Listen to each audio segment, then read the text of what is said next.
Behind the legend of the undefeated conqueror lies a truth far darker than history books reveal.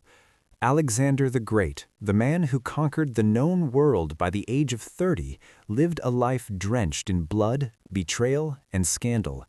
His family plotted murders in the shadows of the palace. His closest friends died by his own hand. His desires challenged the conventions of his time, and his death remains one of history's most disturbing mysteries. This is not the sanitized story taught in classrooms. This is the raw, shocking reality of Alexander's life, where power came at an unimaginable cost, and glory was built upon a foundation of secrets that would make your blood run cold.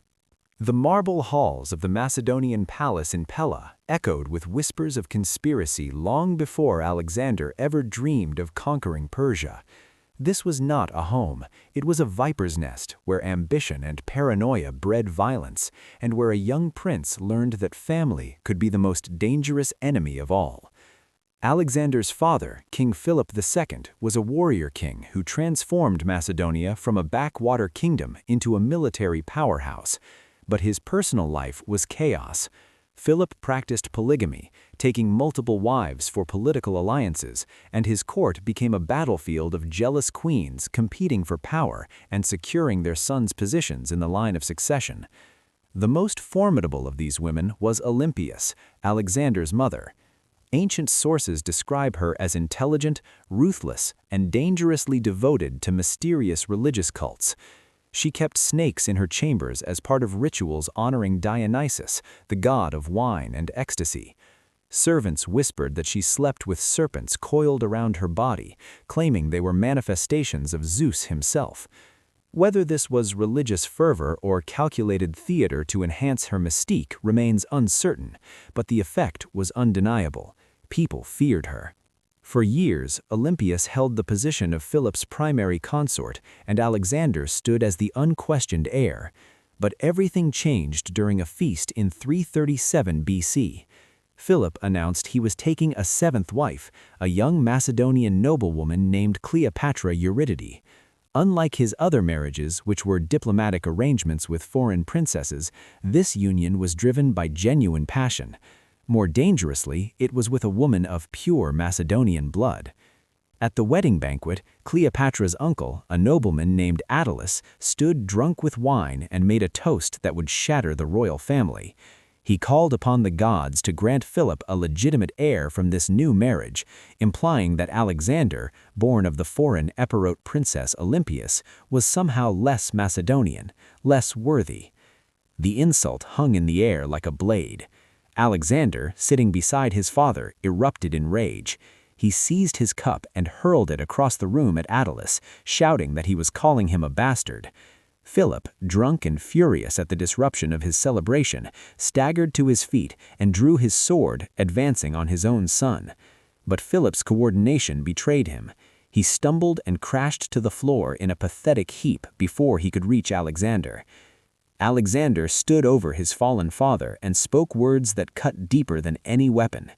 Here is the man who was making ready to cross from Europe to Asia, and who cannot even cross from one couch to another without losing his balance. With that, Alexander and Olympias fled Pella, going into exile while Philip's new bride moved into the queen's chambers. Months of tense negotiation followed before Alexander returned to court, but the damage was irreparable. The relationship between father and son remained poisoned. Olympias, humiliated and replaced, burned with hatred for both Philip and his new young wife. Then, in the summer of 336 BC, during the wedding celebration of Alexander's sister in the ancient capital of Aigai, Philip was assassinated. As the king entered the theater, a young bodyguard named Pausanias rushed forward and plunged a dagger between Philip's ribs. The king died almost instantly, collapsing in a pool of blood before the assembled nobles of Greece. Pausanias was caught and killed on the spot, pierced by the spears of pursuing guards before he could be questioned. Officially, his motive was a personal grievance. Philip had ignored Pausanias's complaints about being sexually assaulted by members of the court. but the convenient timing, the immediate execution preventing interrogation, and the fact that horses were waiting for Pausanias's escape all suggested a broader conspiracy. All eyes turned to Olympias. She had the strongest motive, the most to gain from Philip's death, and a reputation for ruthless cunning. Ancient historians recorded that when news of the assassination reached her, she rushed back to Macedonia and placed a golden crown on Pausanias's corpse, honoring him as a hero. She then forced Cleopatra's young widow, Cleopatra Eurydice, to watch as Olympias murdered Cleopatra's infant daughter. According to the accounts, Olympias held the baby over a brazier of hot coals until the child died. Then she forced Cleopatra to hang herself. Olympias also arranged the death of Philip's son by Cleopatra, Alexander's potential rival, though the boy was barely old enough to walk. She showed no mercy to anyone who might threaten Alexander's claim to the throne. Did Alexander know about the plot in advance? Did he approve? History provides no clear answer, but this much is certain. He benefited enormously from his father's murder, and he never punished his mother for her actions. At 20 years old, Alexander became king of Macedonia, ascending a throne soaked in the blood of his own family. He had learned the first and brutal lesson of power. In the Game of Thrones, mercy is a luxury no ruler can afford. As Alexander marched his armies east, conquering city after city, his greatest battles were not always against foreign enemies. Some of the most shocking violence erupted among his own companions, in moments when wine loosened tongues and paranoia gripped minds. Two incidents in particular reveal the darker side of Alexander's character, showing how the pressures of constant warfare and absolute power can transform even the noblest leader into a tyrant. The first tragedy occurred in 328 BC in the Central Asian city of Maracand, known today as Samarkand. Alexander's army had been campaigning for years, pushing deeper into territories that few Greeks had ever seen. The men were exhausted, homesick, and increasingly resentful of Alexander's adoption of Persian customs. He had begun wearing Persian robes, incorporating Persian nobles into his command structure, and demanding that his subjects perform proskynesis, the Persian practice of bowing or prostrating oneself before the king.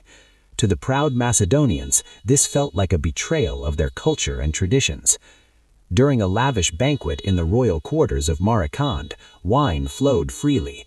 Alexander and his companions reclined on couches, eating roasted meat and drinking from golden cups in the Persian style. The conversation turned to Alexander's achievements, and court flatterers began to compare him favorably to his father Philip, suggesting that Alexander had already surpassed Philip's accomplishments. One man could not stomach this revisionist history. Cletus the Black, one of Philip's veteran generals and Alexander's old companion, had saved Alexander's life at the Battle of the Granicus River years earlier, cutting down a Persian who was about to cleave Alexander's skull. Cletus had earned the right to speak his mind, and on this night, drunk and angry, he did exactly that. Cletus interrupted the flatterers and reminded everyone that without Philip's reforms, Alexander would have nothing. He pointed out that Alexander's victories were built on foundations laid by Philip's military innovations and diplomatic preparations. He criticized Alexander's Persian affectations and accused him of forgetting his Macedonian roots. Alexander's face flushed with rage. He shouted back at Cletus, defending his own accomplishments. The argument escalated rapidly, voices rising as friends tried to calm both men. Alexander's companions physically pulled Cletus toward the door, attempting to remove him before things got worse. But Cletus broke free and shouted a line from Euripides directly at Alexander. "How evil are the customs now in Greece." Something inside Alexander snapped. In a fury beyond reason, he leapt from his couch, grabbed a spear from one of his guards, and before anyone could intervene, drove it through Cletus's chest. The room fell silent except for the sound of Cletus's body hitting the marble floor. As the wine-induced rage cleared and Alexander realized what he had done, he collapsed in horror. He had murdered the man who saved his life, one of his father's most loyal officers, a friend he had known since childhood. Alexander pulled the spear from Cletus's body and tried to turn it on himself, but his guards wrestled it away. For 3 days, Alexander locked himself in his chambers, refusing food, weeping and calling out Cletus's name. He had to be physically restrained to prevent self-harm. The army's seers eventually declared that Cletus's death was fated by the god Dionysus, whom Cletus had offended. This convenient religious explanation allowed Alexander to resume his duties, but the incident left a permanent stain on his reputation. He had proven himself capable of killing a friend in a moment of drunken rage. But Cletus was not the only companion to die by Alexander's order. An even more calculated betrayal followed. Philotas, the son of Parmenion, one of Philip's most distinguished generals, commanded the companion cavalry, the elite of Alexander's army. He was brilliant, ambitious, and dangerously outspoken. He had apparently made comments. The execution of Philotas created a new problem. His father, Parmenion, still commanded troops in the rear territories hundreds of miles away. Parmenion was 70 years old and had served the Macedonian crown for decades. He had been Philip's most trusted general and had supported Alexander loyally through every campaign. But with his son executed for treason, Parmenion became a liability. He might seek revenge or rally troops against Alexander. So Alexander made a cold calculation. He sent riders on racing camels across the desert with sealed orders for the officers stationed with Parmenion. The message was brief and brutal. Kill Parmenion immediately. Do not let him speak. Do not let him send messages. The officers obeyed. They approached the elderly general while he was walking in a garden reading a letter supposedly from Alexander. Before Parmenion could finish reading, they stabbed him multiple times. The man who had helped build Alexander's empire died bewildered and betrayed, murdered on the orders of the king he had served faithfully. These killings revealed a disturbing pattern. As Alexander's power grew, so did his paranoia and his willingness to destroy anyone he perceived as a threat, even those who had proven their loyalty with blood and service. The idealistic young king who had wept over Homer's epics was transforming into something darker, and the worst was yet to come. What do you think about what you've seen so far? Was Alexander justified in his actions, or had power begun to corrupt him beyond redemption? Share your thoughts in the comments below. Behind the public image of the warrior king lay a private life that fascinated and scandalized both ancient writers and modern historians. Alexander's intimate relationships challenged the social conventions of his era and revealed a complex man whose desires extended beyond the conquest of empires. The Macedonian court had no concept of monogamy as we understand it today. Kings took multiple wives for political advantage, and sexual relationships with both men and women were common among the aristocracy. But even by the permissive standards of ancient Greece, some of Alexander's relationships raised eyebrows and generated whispers. From childhood, Alexander's closest companion was Hephaestion, the son of a Macedonian noble. They studied together under Aristotle at Mieza, trained in the same gymnasium, and when Alexander became king, Hephaestion rose to become his second in command. Ancient sources describe them as inseparable, and the intensity of their bond led many, both in antiquity and today, to conclude they were lovers in the romantic sense. The evidence, while circumstantial, is compelling. Alexander openly compared their relationship to that of Achilles and Patroclus, the legendary Greek heroes whose love story was immortalized in Homer's Iliad. When they visited Troy early in the campaign, Alexander laid a wreath at Achilles' tomb, while Hephaestion honored Patroclus, a symbolic gesture that was not lost on observers. Alexander gave Hephaestion honors and authority that exceeded his military competence. He trusted him with sensitive diplomatic missions and confided in him completely.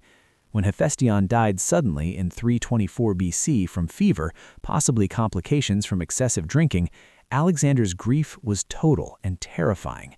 He refused to eat for days. He lay on Hephaestion's body, weeping. He ordered the manes and tails cut from all the army's horses as a sign of mourning. He crucified the physician who had failed to save Hephaestion's life. He demolished the battlements of a nearby city so it would appear to be in mourning. He sent a message to the oracle of Zeus Ammon in Egypt, asking if he could worship Hephaestion as a god. When the oracle declined, Alexander settled for having Hephaestion honored as a divine hero. Alexander commissioned a funeral pyre that cost 10,000 talents, an astronomical sum. The pyre stood 200 feet tall, decorated with golden prows of ships, and was visible from miles. He ordered perpetual sacrifices to be made in Hephaestion's honor. His grief bordered on madness, and some ancient writers suggested he never fully recovered. But Hephaestion was not Alexander's only male companion. After conquering Persia, Alexander took into his intimate circle a young Persian eunuch named Bagas. Bagas had been a favorite of the previous Persian king Darius, and was renowned for his beauty and skill as a dancer. Ancient sources record that Alexander became infatuated with him, and that Bagas accompanied the king's entourage, enjoying considerable influence and privilege. The relationship with Bagas was controversial even by ancient standards, because Bagas was a eunuch and had been used sexually by Darius, making him, in Greek eyes, passive, and therefore degraded. But Alexander seemed unconcerned with such prejudices. At a public festival, after Bagas performed a dance that delighted the crowd, the audience called for Alexander to kiss him. Alexander obliged, kissing Bagas in full view of his army, to the roaring approval of his troops. Alexander's parents apparently worried about his sexual orientation when he was young. Plutarch records that Olympias and Philip arranged for a beautiful courtesan named Calixena to seduce Alexander, concerned that he showed little interest in women. Whether the plan succeeded is unclear, but Alexander eventually did marry, multiple times, though always for political reasons. His first wife was Roxana, daughter of a Bactrian nobleman whom Alexander married after a lightning-quick courtship in 327 BC. Ancient writers describe Roxana as extraordinarily beautiful, and Alexander apparently was smitten. But the marriage also served to pacify the Bactrian nobility and legitimize Alexander's rule in Central Asia. Later, in a mass wedding ceremony designed to unite Macedonians and Persians, Alexander married two more women on the same day: Statera, daughter of the defeated Persian king Darius, and Parysanis, daughter of the previous Persian emperor Artaxerxes III. These marriages were purely dynastic, intended to create a fusion of Greek and Persian royal bloodlines. Despite these marriages, Alexander produced only two children. One son, Heracles, was born to his mistress, Barsine. Another son, Alexander IV, was born to Roxana after Alexander's death. Neither child survived to adulthood. Both were eventually murdered in the chaos that followed Alexander's death, as his generals fought over the empire's ruins. The question of Alexander's sexuality has fascinated historians for centuries. Was he primarily attracted to men, to women, to both? Did he love Hephaestion romantically, or was theirs an intense but platonic friendship elevated by ancient conventions? Ancient sources offer conflicting accounts, colored by their own biases and the cultural contexts in which they wrote. What seems clear is that Alexander's intimate life defied simple categorization. He formed deep emotional bonds that transcended the conventions of his time. His love for Hephaestion, whether sexual or not, was profound and genuine. His relationship with Bagas challenged social hierarchies. His marriages served political purposes, but may have also involved genuine affection, at least in Roxana's case. In the end, Alexander's private passions were as complex and unconventional as the man himself. He conquered empires, but struggled with his own heart. He broke the chains of tradition on the battlefield, but carried his own emotional burdens that no military victory could resolve. Thank you so much for staying with us this far. Your engagement means everything. And believe me, the most shocking revelations are still ahead. Stay with us as we uncover the darkest chapters of Alexander's story. In the spring of 330 BC, Alexander stood at the gates of Persepolis, the magnificent ceremonial capital of the Persian Empire. The city was a wonder of the ancient world, built by Darius the Great and Xerxes over decades. Massive stone columns rose toward the sky, decorated with intricate carvings of Persian nobles, soldiers, and subject peoples bringing tribute. The palaces gleamed with gold, silver, and precious stones. The royal treasury contained wealth beyond imagination, accumulated over 2 centuries of Persian dominance.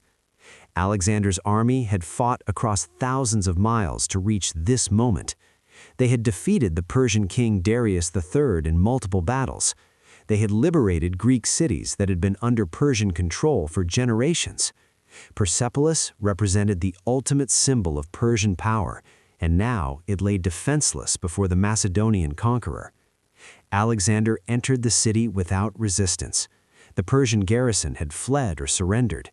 Alexander's soldiers poured through the streets, looting homes and temples, seizing everything of value. The official treasury was secured and catalogued. Ancient sources claim it contained 120,000 talents of gold and silver, enough wealth to fund Alexander's campaigns for years. It took 20,000 mules and 5,000 camels to transport the treasure. But Alexander was not satisfied with mere plunder. Something darker drove him. Perhaps it was revenge for the Persian invasions of Greece a century and a half earlier, when Xerxes had burned Athens and desecrated Greek temples. Perhaps it was the intoxication of absolute power. Perhaps it was simply the recklessness that came from too much wine and too little restraint. According to several ancient historians, what happened next occurred during a symposium, a drinking party held in the royal palace. Alexander reclined with his companions, drinking heavily as was increasingly common. Music played and dancers entertained the victorious army's leadership. Among the guests was a woman named Thais, an Athenian courtesan who was the mistress of Ptolemy, one of Alexander's generals. As the wine flowed and inhibitions dissolved, Thais reportedly stood and delivered a speech that would change history. She reminded Alexander and his companions of the Persian destruction of Athens during Xerxes' invasion. She spoke passionately about the temples that had been burned, the sacrilege committed against Greek gods, the humiliation suffered by the Greek people. She suggested that it would be fitting, poetic even, for Alexander to take revenge by burning Persepolis in return. The drunken company erupted in approval. Alexander, his judgment clouded by alcohol and perhaps by the accumulated stresses of years of warfare, seized a torch. Thais grabbed another. Together, they led a procession of drunk Macedonians through the palace, setting fire to the cedar wood beams and furnishings. The flames spread quickly. The ancient palace complex, built of wood and decorated with expensive but flammable materials, became an inferno. The massive columns, carved from stone, survived, but everything else burned. Priceless artworks, irreplaceable historical records, treasures accumulated over generations, all were consumed by flames. By morning, when Alexander sobered, the damage was irreversible. Persepolis, the architectural jewel of the Persian Empire, lay in smoking ruins. Some ancient historians claim Alexander immediately regretted the destruction and blamed the wine. Others suggest he burned the city deliberately as a symbolic act, marking the end of the Persian Empire and the beginning of a new order. Regardless of his intentions, the burning of Persepolis represented a turning point in Alexander's character. The young king who had once wept at the dignity and tragedy of the defeated Persian royal family now destroyed irreplaceable cultural monuments in a drunken rage. The man who claimed to be bringing civilization to Asia had just committed an act of barbarism that shocked even his own men. But the destruction of Persepolis was only one symptom of Alexander's deteriorating judgment. As he pushed deeper into Asia, he became increasingly autocratic and paranoid. He adopted Persian court ceremonies, insisting that his subjects perform the proskynesis, bowing to him as though he were a god king. His Macedonian veterans who had followed him from Europe found this demand humiliating and un-Greek. Alexander also began claiming divine parentage more aggressively. He insisted he was the son of Zeus Ammon, not Philip. He demanded that Greek cities officially recognize his divinity. When his court historian Callisthenes refused to perform proskynesis and criticized Alexander's pretensions to godhood, Alexander had him arrested on charges of conspiracy. Callisthenes was tortured and either executed or died in captivity under brutal conditions. The man who had chronicled Alexander's achievements, who had helped build his legend, was destroyed for the crime of reminding Alexander that he was human. Alexander's drinking grew heavier and more dangerous. The symposiums became longer and more excessive. His temper became shorter and more violent. The pressure of ruling an empire that stretched from Greece to India, combined with the constant danger of assassination plots, real or imagined, pushed Alexander towards increasingly erratic behavior. His troops began to grumble. They had followed him for years, fighting in strange lands, far from home. They had enriched themselves with plunder, but had also suffered tremendous casualties. Many wanted to return to Macedonia. But Alexander's ambition knew no limits. He talked of conquering Arabia, of marching west to Carthage, of subjugating the entire known world. The king who had once inspired fierce loyalty through personal courage and shared hardship was becoming a tyrant, distant and dangerous, and his journey towards self-destruction was accelerating. In June of 323 BC, Alexander the Great returned to Babylon, the ancient city he had chosen as the capital of his vast empire. He was 32 years old and already planning his next campaigns. Arabia would be first, then perhaps westward to Carthage and beyond. Some ancient sources claim he dreamed of circumnavigating Africa. His ambition remained boundless, his energy seemingly inexhaustible. But Babylon made many of Alexander's companions uneasy. Priests and seers warned of bad omens. When Alexander approached the city gates, a flock of ravens fell from the sky, dead. Chaldean priests advised him not to enter Babylon from the west, suggesting he approach from another direction to avoid divine disfavor. Alexander initially detoured but ultimately ignored the warning and entered the city through the western gate. In the weeks that followed, Alexander threw himself into administrative work, meeting with ambassadors, planning logistics for the Arabian campaign, and settling disputes among his generals. He also attended numerous banquets and symposiums, drinking heavily at each one, as had become his custom. On the evening of May 29th, Alexander attended a party hosted by his friend Medius. Wine flowed freely, and Alexander drank even more than usual. At some point during the night, Alexander cried out in sudden, intense pain. He clutched his side and gasped, saying it felt as though he had been pierced by an arrow or spear. His friends rushed to support him as he doubled over in agony. Over the following days, Alexander's condition deteriorated rapidly. He developed a high fever that would not break. He suffered from terrible thirst, but struggled to keep down liquids. His body grew weak, his speech slurred. Ancient sources describe progressive paralysis, starting with his legs and gradually spreading upward. For 12 days, Alexander lay dying in the royal palace. His soldiers, desperate for news, demanded to see him. On the 10th day, Alexander ordered his bed moved near the throne room entrance so his troops could file past. By then, he could no longer speak. He could only acknowledge each soldier with a slight movement of his eyes or a weak gesture of his hand. Thousands of men passed through, many weeping openly at seeing their invincible king reduced to a paralyzed, feverish shell. On June 10th or 11th, 323 BC, Alexander the Great died. According to the accounts, his last coherent words were spoken when his generals asked to whom he was leaving his empire. Alexander whispered a single word: "To the strongest." It was an answer that guaranteed decades of bloody civil war among his successors. But the question that has haunted historians for over 2 millennia is simple and terrible. What killed Alexander? Was it disease, exhaustion, alcoholism, or was it murder? The symptoms Alexander displayed have fueled endless speculation. Some historians believe he died of typhoid fever or malaria, both common in ancient Mesopotamia. Others suggest complications from excessive alcohol consumption, noting that Alexander's liver may have been damaged from years of heavy drinking. But many ancient writers suspected poison, and modern researchers have found their suspicions disturbingly plausible. The sudden onset of pain during a drinking party, the specific pattern of symptoms, the duration of the illness, all align with certain toxic substances available in the ancient world. In 2014, a New Zealand toxicologist named Leo Shep published research suggesting that Alexander may have been poisoned with white hellebore, a plant known to the ancient Greeks and used medicinally in small doses but deadly in larger quantities.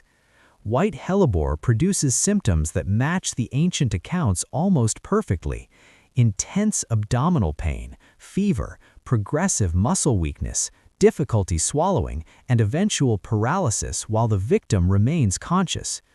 Crucially, white hellebore also dramatically slows the heart rate and lowers body temperature.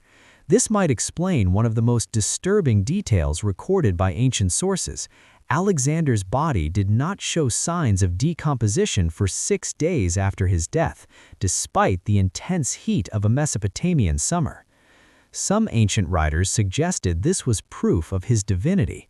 Modern researchers wonder if he was actually still alive, trapped in his paralyzed body, mistaken for dead.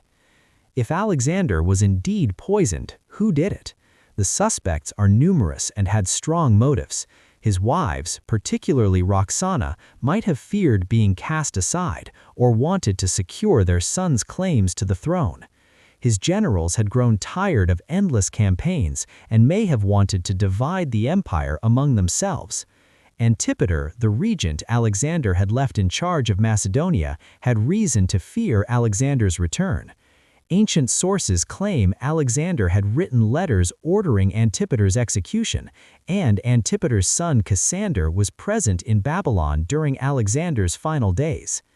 Some historians point to Ptolemy, one of Alexander's closest companions, who later became the ruler of Egypt and founder of a dynasty. Ptolemy was present at the fatal banquet and had much to gain from Alexander's death. Others note that multiple conspirators might have been involved, making detection nearly impossible. The truth is, we will never know with certainty what killed Alexander the Great. The ancient sources are contradictory and politically motivated. Modern forensic analysis is impossible without access to his body, which disappeared centuries ago, its location unknown. Alexander's tomb was visited and honored for hundreds of years in Alexandria, but by the 4th century AD, it had vanished without a trace. What we do know is that Alexander died at the height of his power, having conquered the largest empire the ancient world had ever seen. He died without leaving a clear succession plan, ensuring that his empire would tear itself apart within years of his death. He died having transformed the world, but having failed to find peace within himself. The man who had survived countless battlefield wounds, who had marched across deserts and mountains, who had broken the armies of Persia and subdued the tribes of Central Asia, died in bed, possibly betrayed by someone close to him, possibly killed by his own excesses, possibly destroyed by diseases that even his legendary willpower could not defeat. Alexander's life was marked by extraordinary achievement and profound tragedy. He expanded the boundaries of human ambition, but could not escape human vulnerability. He sought immortal glory and achieved it, but at a cost that few would be willing to pay. After learning these shocking scandals and mysteries, what do you think? Was Alexander murdered in a political conspiracy, or did his own choices, his excessive drinking, his reckless ambitions, and his alienation of those closest to him seal his fate? Did he die as a victim of treachery, or as a cautionary tale about the corrupting influence of absolute power? Leave your opinion in the comments below. If you enjoyed this deep dive into one of history's most fascinating and controversial figures, don't forget to subscribe to our channel and click the notification bell so you won't miss our upcoming content about the mysteries and scandals of history's greatest leaders. And be sure to watch the next recommended video where we reveal more dark secrets of the ancient world's most powerful rulers. Thank you for watching, and we'll see you in the next video.